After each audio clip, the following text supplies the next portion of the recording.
DFAS because maybe they'll get cut because they're not efficient.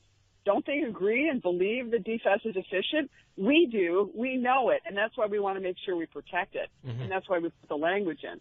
Claudia, so, yeah, I mean, I wanted you to clarify one other thing. You did. You put out a statement, or your communications director put out a statement in regards to the National Defense Authorization Act and what we're talking about here, and the Assemblyman saying that the amendment has no teeth. And I want you to clarify the amendment in this statement clearly lays out the congressional intent. Can you tell us about how intent is interpreted and who must follow and how they must follow the congressional intent when it is a provision of the law here? Right. So Anthony is completely wrong. He proves once again that he doesn't know anything about federal legislation. He doesn't know anything about federal law, apparently, or he certainly needs to get up to speed on it. Dealing with legislation in the federal side is very different than the Assembly. Of course, everything in the Assembly is just Democrats. They never really seek serious input from anyone on the other side. All of my bills, on the other hand, are all bipartisan, by the way. So, to say this doesn't have any teeth, look, Congress lays out the intent. And this means that the directive agencies, whether it's DFAS, the judiciary, have to go by the intent of what Congress is doing here. So the only way that we can knock down this legislation is by a new law or going to the court and trying to knock the legislation down that way and by eliminating the intent that way. Let me tell you something. The biggest threat to DFAS employees right now would be to elect someone like Anthony Brindisi, who's going to be a Democrat in the minority, because every day we have to fight for this defense installation. The Rome Lab especially, and this. If we were to lose this in the House, we lose a House seat in the majority, or we could very well lose all those 5,000 jobs in Rome right now. In spite of the fact that we have been fighting every day, we are out there all the time. There are 434 other members of Congress who would love to have a DFAS site, who would love to have Rome Lab. We fight every day to prove why it's there. And let me give credit to the DFAS employees. They fight every day to do a great job. I think they're the most efficient DFAS in the nation.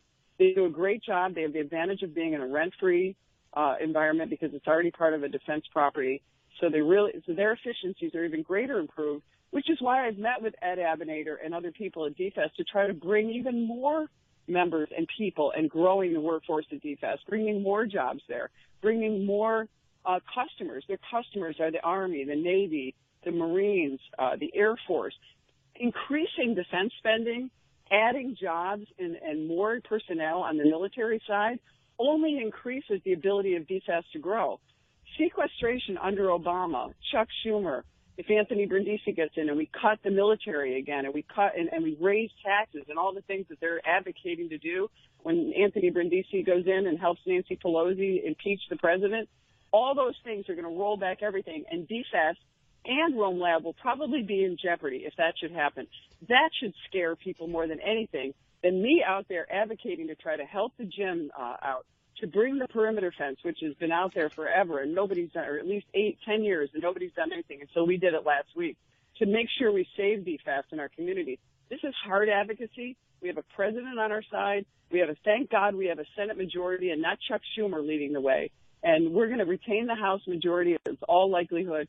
The only negative to the DFAS people could be possibly, putting out someone like Anthony Brindisi to just gum up the works and roll back all the gains that we've made. Claudia, it really worries me. Claudia, I want to just ask you a very short question. I just want to make sure that this is clear.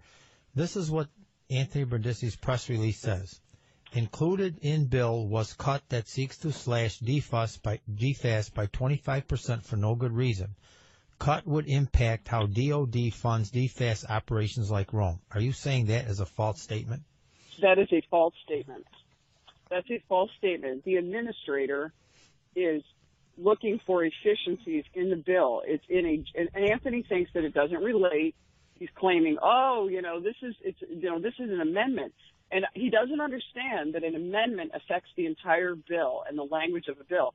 In the state assembly, this is just a 101 course on this.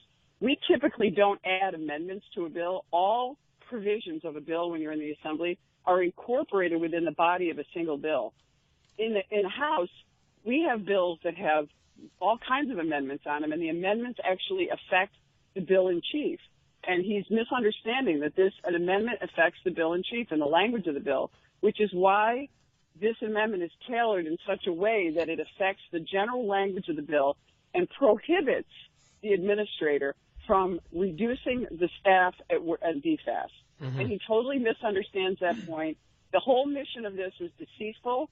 It was to overshadow and to undercut the gains that we had last week in NDAA, which were unprecedented.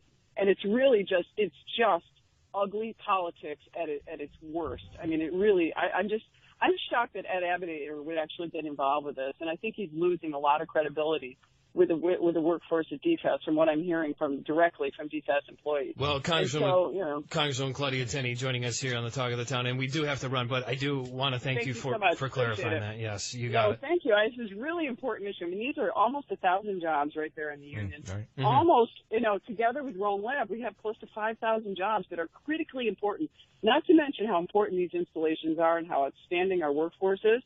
But remember something about Rome Lab. Rome Lab is world-renowned for the work they're doing. So we are fighting every day to make that happen. And this is just dirty politics at its worst. Well, Claudia. So thanks. We appreciate it. I got to run, but I really appreciate the time. Thanks so much. You got it. Congresswoman Claudia Tenney here on the Talk of the Town, clarifying a little bit from her side this DFAS situation. We are going